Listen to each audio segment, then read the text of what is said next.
Sim. Ora bem, vamos então dar início a esta sessão, a esta cerimónia, e esta cerimónia é efetivamente um início e um fim de qualquer coisa. Quando se chega ao fim, temos que reiniciar qualquer outro processo. Começo então por saudar esta Assembleia, agradecer a presença dos pais do Fernando, da sobrinha do Fernando, da Leonor, e que muito nos honram e muito nos orgulham. Queria agradecer a presença dos professores, que neste momento, com tanto trabalho, ainda conseguiram cá estar com alguma representação, dos alunos que aqui estão, ex-alunos, alunos da Associação de Estudantes, que também marcaram aqui a presença, do representante dos pais encarregados de educação, o Sr. Álvaro Silva, dos representantes dos assistentes operacionais e assistentes técnicos, da doutora Helena Castro, diretora do Centro de Formação da Nova Foco, de ex-colegas nossos que já não estão no ativo e que estão reformados, mas que fizeram questão de cá estar também hoje a marcar a presença. A mesa já é subejamente conhecida, penso eu, mas tenho o prazer de apresentar ao meu lado esquerdo o Dr. Filipe Carita, irmão do nosso colega Fernando Carita, também professor, não é verdade, de filosofia, o Paulo Santos, na qualidade de coordenador do Clube de Leitura, e a doutora Leonídia Cunha, na qualidade de ex-diretora desta escola e diretora do Fernando. Portanto, foi sob o reinado da doutora Leonídia que o Fernando foi nosso colega nesta escola e cá esteve. E, portanto, entendemos que a Leonídia nos poderá falar melhor sobre o professor, embora todos nós que tivemos o privilégio de ser colegas do Fernando, saibamos falar dele. Aliás, é muito fácil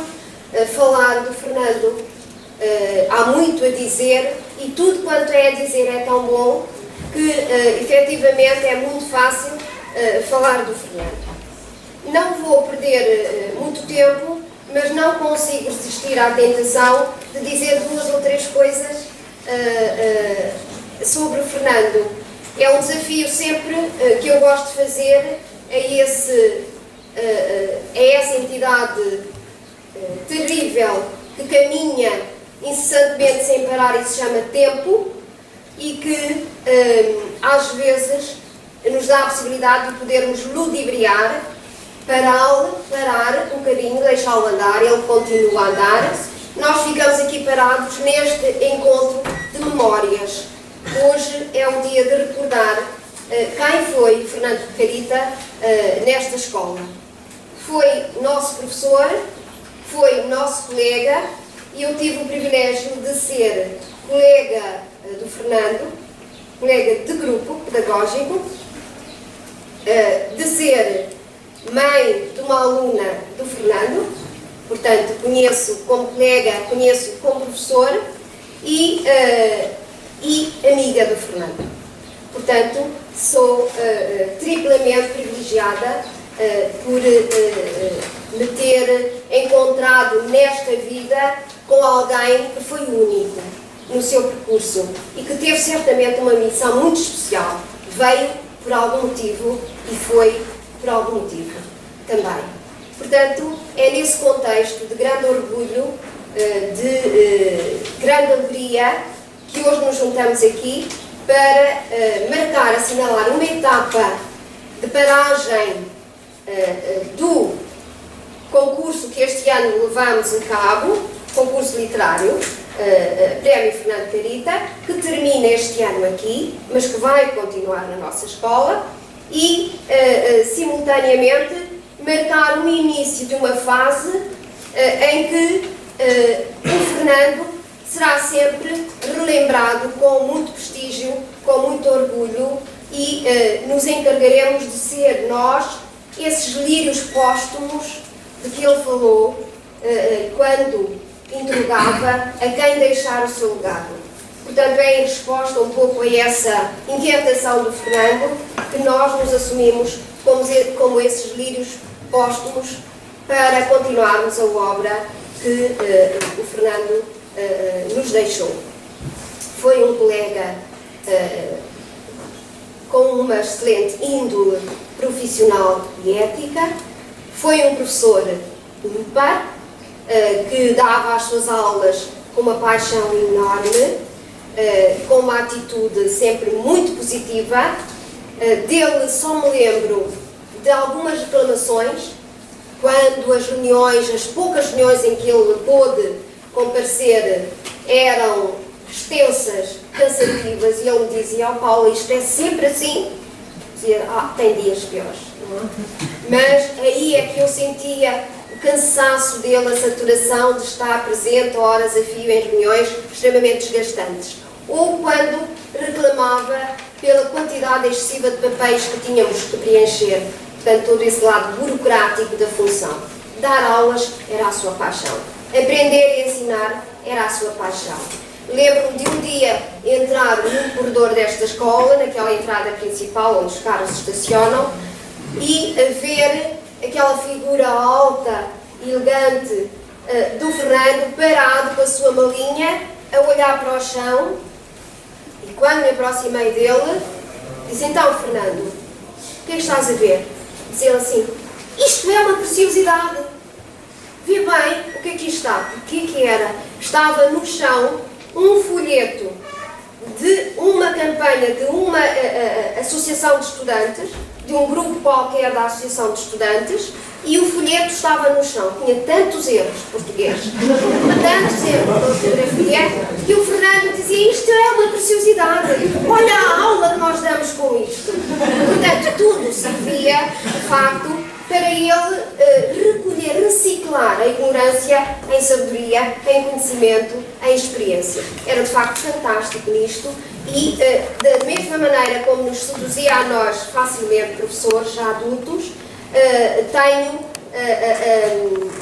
a experiência de ter passado justamente por esse efeito ao ser mãe de uma aluna do Fernando, que chegava à casa sempre empolgada com as aulas. Não eram aulas como as outras, eram aulas diferentes. Tudo servia para ser matéria e para deixar passar matéria. Tudo servia para ensinar. Quando era interrompido até por um auxiliar que vinha com uma ordem de serviço, tudo isso servia para dar os atos de fala, por exemplo.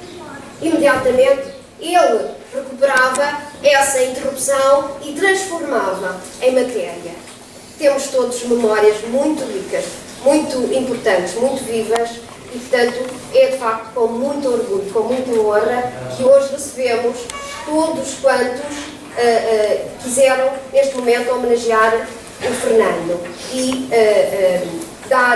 queria dar os parabéns aos pais do Fernando, pelo filho que tiveram, de facto, pelo exemplo que ele foi para todos nós, enquanto cá andou e que continua a ser.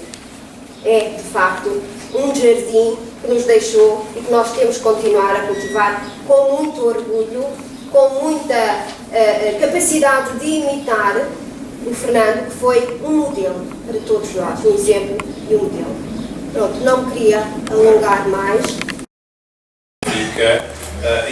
Seguidamente, alguém nos aconselhou, nós e a Ana Paula Serra, a Escola do Cacém, porque era uma escola muito agradável, portanto nós viemos para cá induzidos justamente pelo nosso colega, que tinha cá sido professor e que nos aconselhou vivamente esta escola. O Fernando foi um colega de faculdade, foi uma pessoa que sempre foi bastante especial, com atributos humanos, intelectuais, visionários, eu diria, raramente visíveis no outro ser humano.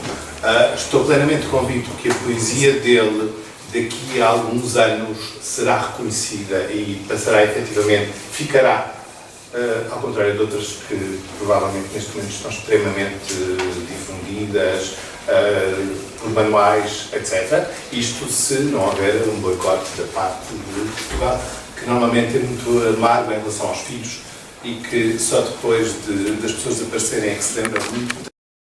Sra. Presidente do Conselho Geral, Dra. Ana Paula Cunha, Excelentíssima Senhora Ex-Diretora da Escola Ferrardias, Dra. Olívia Cunha, Excelentíssimo Sr. Coordenador do Clube de Leitura, Dr. Paulo Santos, caros colegas, caras colegas, antigos alunos e alunas, caros amigos e amigas, caros funcionários e funcionárias, Excelentíssimo Sr. Diretor, penso que também estará por aqui, Diretor da Escola Ferrardias, Dr. António Marques, não sei se estará. O António Marques Saiu. está lá, mas ele tem uma reunião. Pronto. Minhas senhoras e meus senhores, agradeço em nome dos meus pais, Maria Manuela e João Maria, em nome do meu irmão Paulo, que não pode estar presente por motivos profissionais, em meu nome, bem como toda a minha família, ao Clube de Leitura Ler para Quê?, que em articulação com os professores de português, grupos pedagógicos 300 e 320, decidiram organizar o primeiro concurso literário Prémio Fernando Carita nas modalidades de conto e poesia, para homenagear o poeta, o professor e o homem que tanto prestigiou a Escola Secundária Ferrardias, tal como se lê na primeira secção do supracitado concurso. É com muita honra e emoção que proferirei algumas palavras sobre a vida e o caráter do meu irmão, o qual foi para mim um modelo, um referencial, um dos maiores, se não o maior, da minha vida enquanto estudante e como pessoa. Desde muito cedo, o meu irmão, Fernando Eduardo, manifestou uma real vocação e uma apetência natural para a cultura de pêndulo marista, a literatura, a história, a filosofia, sempre o fascinaram. Todo o seu percurso escolar foi construído tendo como pressuposto essa paixão que deflagrou cedo na sua vida.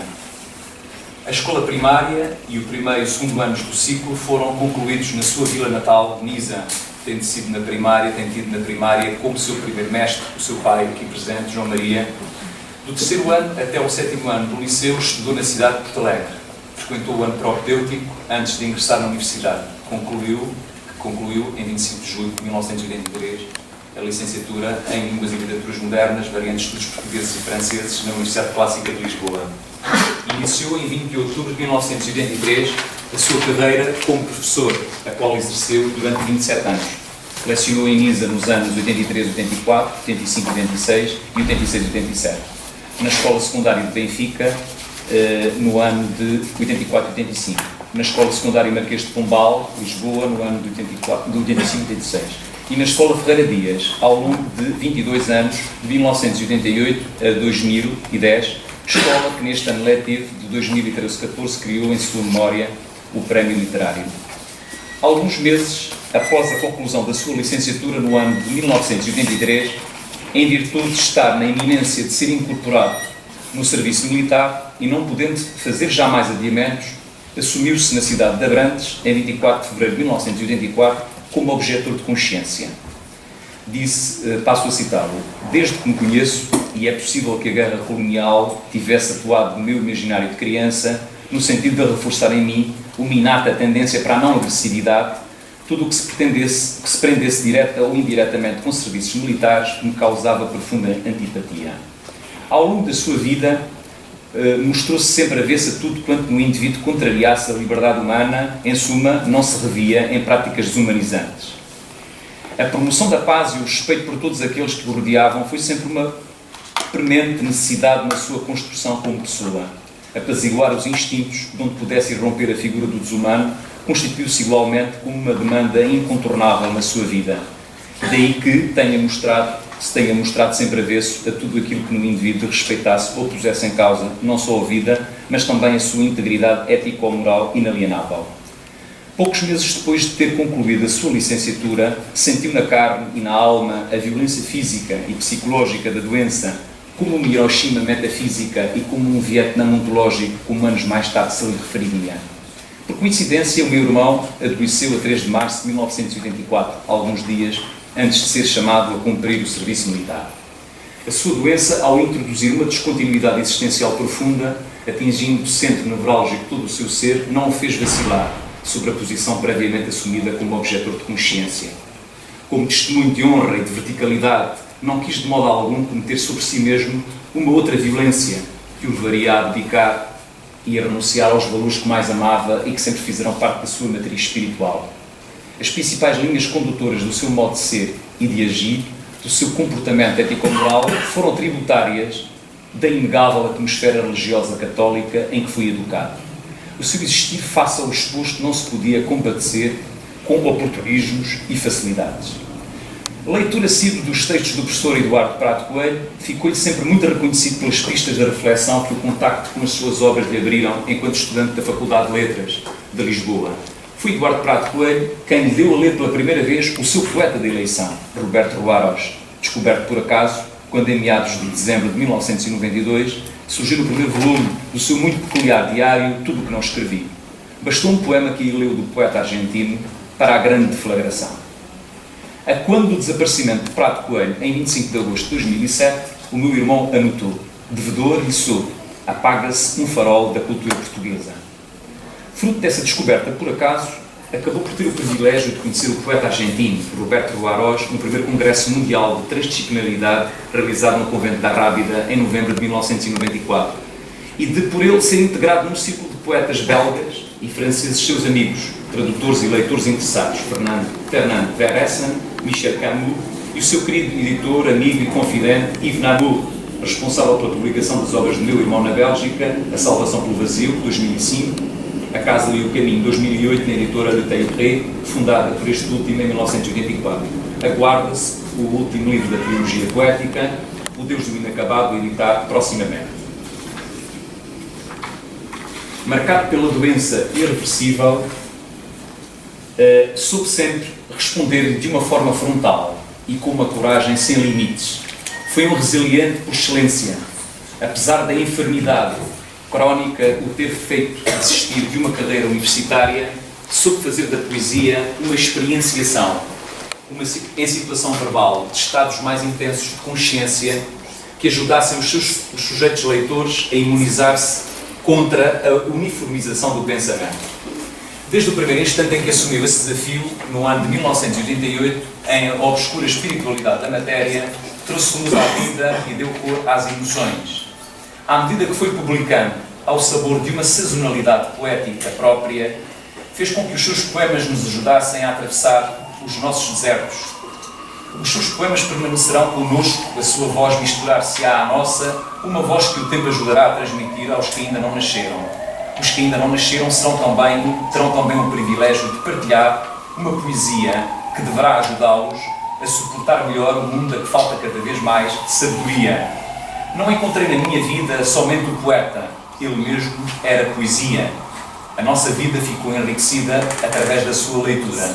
Continuar a lê-lo é uma das melhores homenagens que poderemos fazer. E para concluir a minha intervenção, gostaria de ler um poema inédito do meu irmão, escrito a 19 de 2 de 1993. O silêncio rende as palavras. Às vezes é preciso falar. Falar muito e, se possível, levar as palavras à exaustão, até elas já nada dizerem. Então, o silêncio poderá vir rendê-las. Antes de começar, dar os parabéns por esta iniciativa de homenagem, pelo concurso literário feito, o Prémio Fernando Carita, e penso até que deveria ser proposto, como outro dia também o aluno referia, deveria ser proposto à Câmara Municipal de Sintra a realização de um Prémio Literário Fernando Carita. Ficaria apenas a Câmara, enfim, prestigiada com tal proposta, e penso que a escola, como um todo, poderá fazer esta proposta. Depois de dar os parabéns por esta iniciativa, ao Clube de Leitura, não é? À escola, e através do Clube de Leitura, cujos coordenadores e dinamizadores aqui estão e que já falaram, vou então dizer que foi com muito gosto que aceitei este convite para falar sobre o meu querido amigo e nosso colega Fernando Carita, professor, poeta e tradutor. O meu breve testemunho incidirá sobre a vertente professor, portanto, não propriamente a vertente pedagógica, mas também a vertente pedagógica como elemento da nossa comunidade. Vou tentar abreviar algumas coisas, porque também já foram referidas, mas era licenciado em Línguas e Literaturas Modernas na variante de Estudos Portugueses e Franceses. Começou a dar aulas em 83 e 84. Passados 5 anos foi colocado na nossa escola.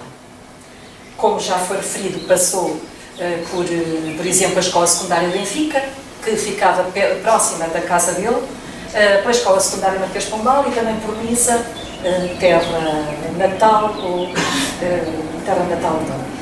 No entanto, depois de ter sido colocado aqui na Freirarias em 88, 89, acompanhou-nos durante os seus 25 anos de vida.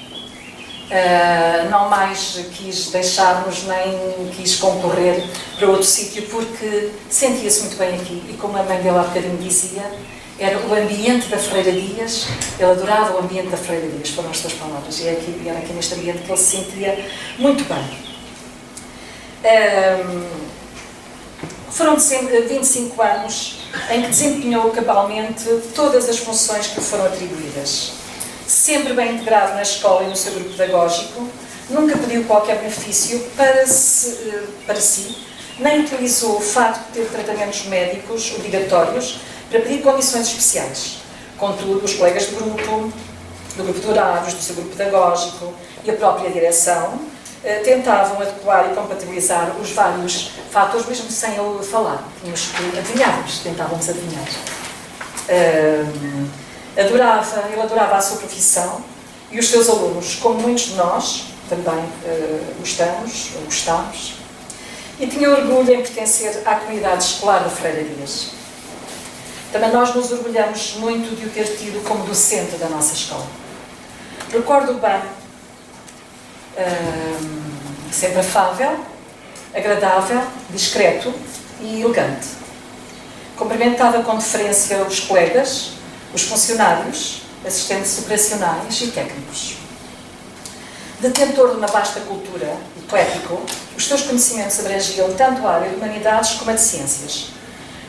Como disse já o professor e poeta António Carlos Cortês, que estava para estar aqui connosco, tive o prazer de conhecer quando da sua primeira palestra na nossa escola sobre poesia, literatura e cultura, já há uns, talvez, 8 anos, ou 9, 7, não tenho bem a certeza, e a convite do próprio Fernando Carita, o seu transversal saber ia da poesia europeia à filosofia, da música à pintura. Foi para os alunos, e por que não também para nós, para os colegas, para todos nós, fonte de inspiração e de descoberta do conhecimento. Não só do conhecimento sistematizado, mas também ativamente ligado às questões da vida real e das suas transformações, de importância fundamental para a formação dos jovens como cidadãos ativos numa sociedade cada vez mais exigente, estimulando sempre uma consciência crítica e perspicaz, como ela era também. Como sabemos, no ensino atual, enfim, nos nossos dias, sofremos da excessiva compartimentalização. A organização curricular das disciplinas coloca-as como realidades distantes, sem interconexão do saber, o que dificulta a compreensão do conhecimento como um todo integrado, a construção de uma cosmovisão abrangente que permita uma percepção globalizante da realidade. Todavia, o professor Fernando Carita surpreendia e a sua paixão, o seu gosto e respeito pelo ato de ensinar e pelos alunos refletia-se nas suas aulas e na atitude perante a vida. Partindo de questões que podiam parecer nada ter a ver com o programa, levava os alunos a refletir e, com a sua cultura e sabedoria, estabelecia policompreensões infinitas, interrelacionando os vários saberes e motivando os alunos para a descoberta e para a multiplicidade dos saberes, como aliás já foi aqui também referido. Dizia um ex-aluno, o Rubén Corte Real, vários anos depois de ter saído da escola e depois de ter acabado o curso superior. Com o professor Fernando Carita aprendi o rigor, a transversalidade do conhecimento. Aprendi a saber comunicar, como chegar ao outro, a manter a ligação com o outro, mantendo sempre o respeito. Recordo também o seu caráter e forte personalidade do indivíduo consciente dos problemas de caráter social. Era muito crítico em relação à ignorância em geral, que nos cerca e se evidencia de várias formas. Irónica ou muito diretamente, condenava essa ignorância, a mediocridade e o fanatismo. Foi um lutador contra a sua doença, mas lutou também, à sua maneira, contra as injustiças e contra a ignorância. O professor Fernando Carita tinha a noção muito clara de que a poesia existe fora da literatura e dos próprios poemas, na vida também. Os alunos apreciavam o seu valor pedagógico e científico, mas quem melhor que os seus próprios alunos, os seus próprios ex-alunos, para falar sobre ele? São alguns deles que hoje aqui estão presentes connosco, que nos irão falar sobre o Fernando Carita como professor também, e como só eles sabem falar. Antes de libertar uma ave, deverás primeiro certificar-te de que o seu voo te não fica preso às mãos. No livro A Salvação pelo Vazio. Uma rosa, o que nela havia de rosa passa diretamente para outras mãos sem que disso te apercebas. O que julgavas ter colhido não é já rosa. São as tuas mãos no seu instante mais efêmero. As mãos que colhem verdadeiramente a rosa também colheram as tuas mãos para as oferecer à rosa. Do livro Le Salut par la Vie. A verdade de uma mão não é a verdade da outra mão. O tempo da lua não é o tempo do luar. A realidade de uns olhos nunca é a realidade do seu olhar. Do livro La Maison de Chemin. Invenção cuja patente não terá sido ainda descoberta em nenhum arquivo da história. Invenção que é hoje ainda não reclamada por ninguém. A solidão de um homem é esta vivência agónica de uma orfandade que o deixa abandonado a si mesmo. É também a sensação recipiente de ninguém ter ainda aparecido para o registar como concepção original sua. Em constante sobressalto vive o poeta, assombrado por este completo e enigmático desamparo que sempre o exporá aos perigos decorrentes de processos de uma falsificação abjeta e aleatória, quando não indiscriminada. E haverá porventura um dia em que nem ele próprio saberá se é ou não uma mera cópia fidedigna ou uma grosseira contrafação. La Maison de Chemin, a Casa ao Caminho, também. Qual a direção exata para permanecer agora fora do encalço crescente do deserto? De onde começar a viver? De onde começar o caminho? A quem oferecer o meu jejum e a minha sede? A quem doar o meu único pão? A quem legar a minha casa? E quem há de depois ficar para cuidar apenas dos vivos póstumos do jardim? Da casa. À força de 3 vezes me ter sido perguntado: és poeta? A que sempre responderia perentório: não, sou apenas um homem que está a morrer. Nenhuma prova temos com efeito contra ti. És o homem livre. Isso me vieram anunciar após a longa deliberação. Não, não sou. Sou apenas um poeta, presente para comigo enquanto abandonava quase petrificado as imediações de um lugar tão ceiosamente guardado por apenas esse cão hierático e indolente. Muito bem. Caiu ao chão, quase partiu o pescoço, como aquele sábio grego, de tanto olhar o céu, caído dentro de um poço. O professor de português falava da natação, dos poemas de Camões, e ouvi toda a epopeia, sentia o cheiro como um estringo, cheirava a sal e a trovões. Boa tarde, nós somos as irmãs do professor Fernando Carita e estamos aqui em representação de todos os alunos do ex-alunos do professor. Só estamos nós as duas, porque foi um bocado complicado conseguirmos reunir todos os nossos colegas. A maior parte de nós está a acabar as licenciaturas ou mestrados, alguns já estão a trabalhar, é muito bom estar a trabalhar, portanto, fácil para mim e todos, mas temos aqui uma comunicação de todos. E este é, de alguma forma, o nosso contributo também para esta cerimónia e o testemunho daqueles que trabalharam, tiveram o privilégio de trabalhar com o professor Fernando. Uma das principais características do professor Fernando Garita é que ele é a personificação do intelectual. E nós até costumávamos brincar entre nós que ele falava e escrevia em barroco.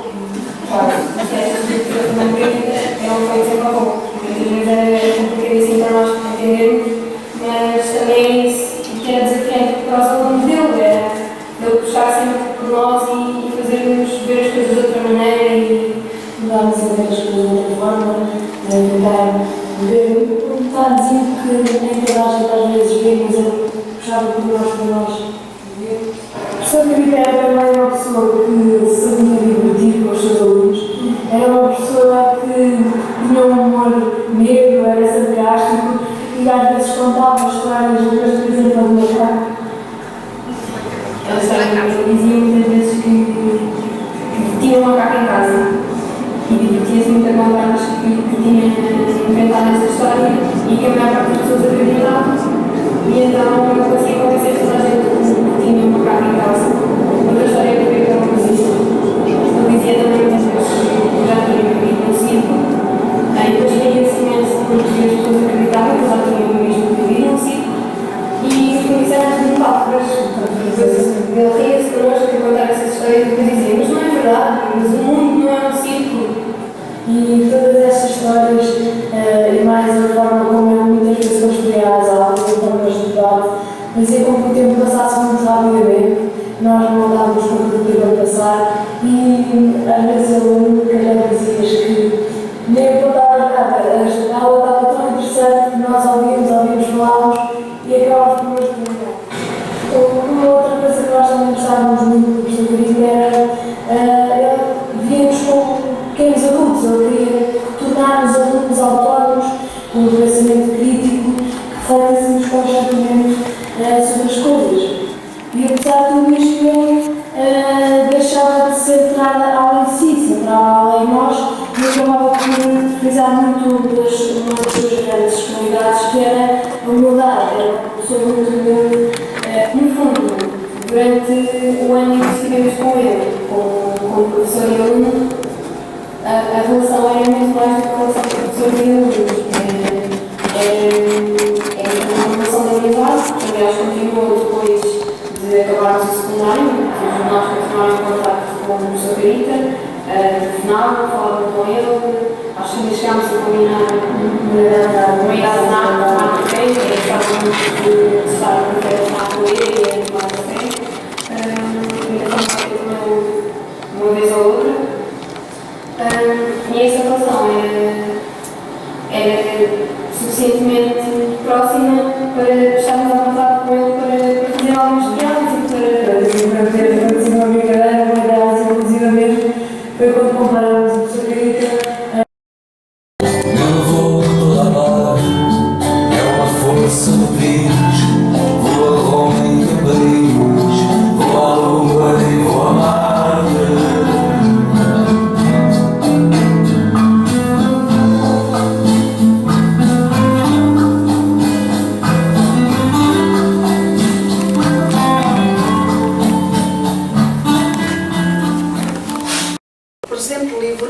Contos e poemas criados no âmbito do primeiro concurso literário Prémio Carica, promovido pelo Clube de Leitura da Escola Secundária Ferreira Dias, sediada na cidade de Igualda.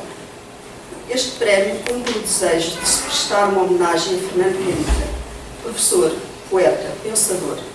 Em suma, um homem que, à boa maneira socrática, se mostrou aberto à curiosidade do mundo e da vida e soube espicaçar nos outros o desejo de dar alimento a essa curiosidade.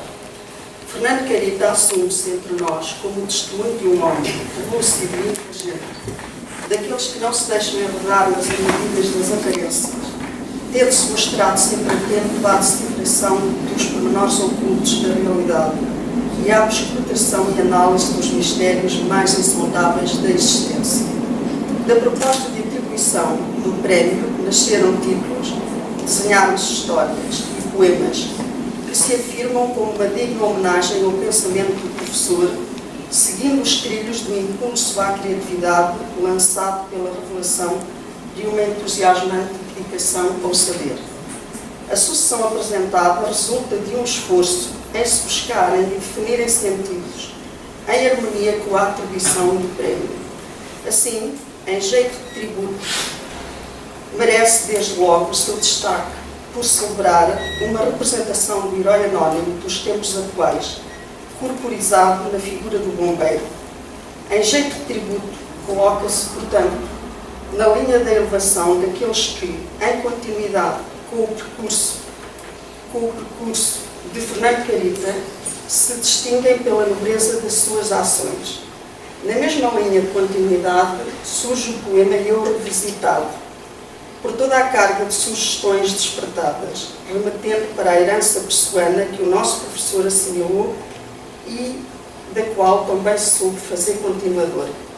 Lendo-se o Eu Revisitado, sente-se a essência da alma portuguesa, a exprimir-se no seu desencanto pelas ameaças à sua identidade, perdida num presente de decadência e indefinição que a memória da grandeza do passado conduzirá certamente à reconstrução. Não poderia deixar de surgir o intemporal tema do amor, a irradiar num último sorriso do sol ou a recolher numas folhas de outono, num transporte para a melancolia introspectiva tão propícia ao eclodir da peculiar sentimentalidade romântica que os alunos recolheram na leitura de obras de referência como Frei Luís de Sousa ou Amor de Perdição. Nas páginas destes contos transparece a irresistível sedução pelo sublime amor romântico, cuja realização só se completa no seu transporte para uma dimensão superior.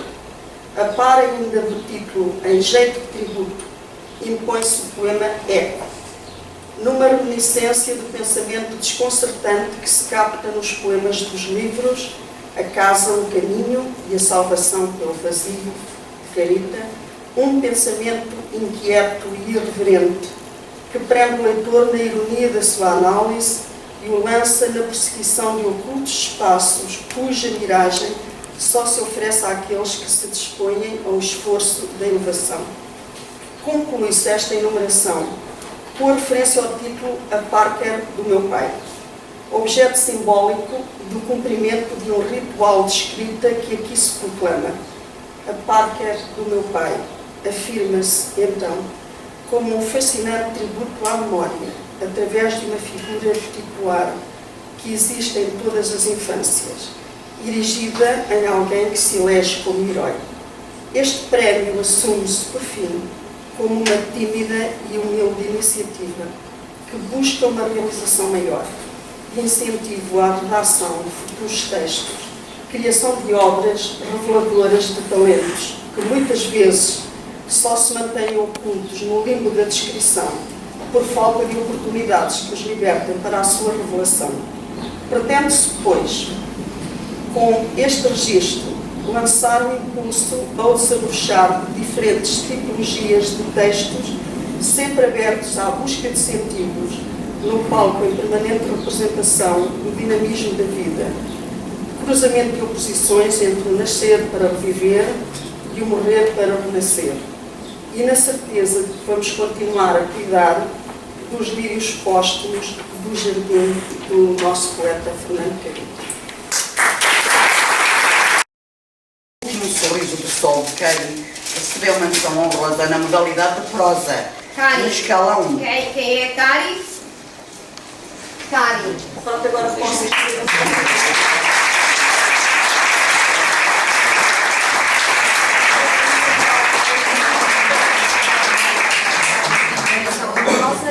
tem também um certificado, já agora a Dona Manuela vai dando a todos um certificado de participação.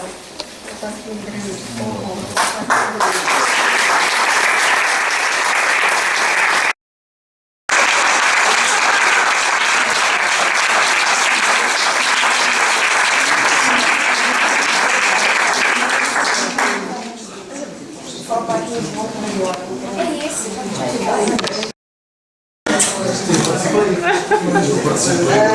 E finalmente, menção honrosa para o conto Folhas de Outono, de Eduardo Luz, na modalidade de prosa, no escalão 1.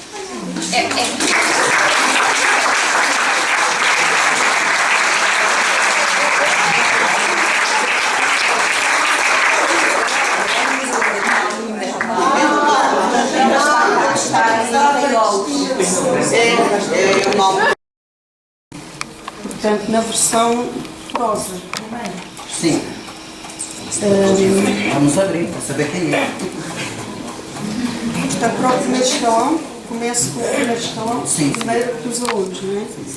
Em jeito de tributo, é a aluna Carla Coutinho, Carla Filipa de Melo Coutinho. Que se assina com Filipe Spedel. É a aluna. É a tua aluna? É a minha aluna do 12º E, foi minha aluna do Agora, se calhar, ficas tu com o creme depois, está bem? Vai escrever, Isabel, o creme. Não, é também, porque havia um escalão para menores de 18, muito menor. O pseudónimo Matilde Parker, o nome Ana Paula Cunha.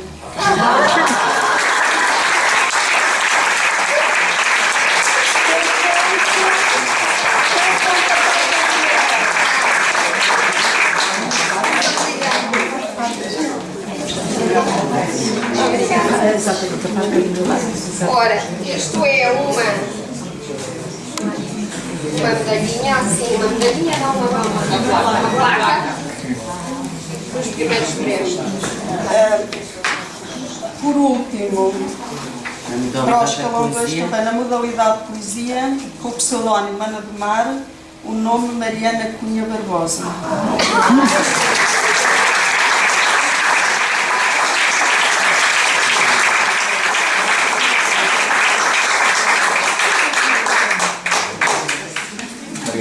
Isto é genético. Não houve influências sobre o Júlio. Era Deodoro. Esta escola, uma pessoa com quem eu tivesse lidado muito, quer dizer, comparando com outros que eu falo mais, não foi uma pessoa que eu lidei muito, embora tivesse falado algumas vezes, mas das poucas vezes que falei com ele, a impressão que tive é de que realmente era uma pessoa bastante fora de vulgar, de forma normal. Eu quero aproveitar aqui para felicitar os pais da pessoa de Margarita, porque têm de se sentir orgulhosos de ter tido, ou de terem um filho assim. Da mesma maneira que os docentes desta casa de facto homenagear este nosso colega que tanto deu à escola e que tantas saudades cá deixou. Muito obrigado à vossa presença.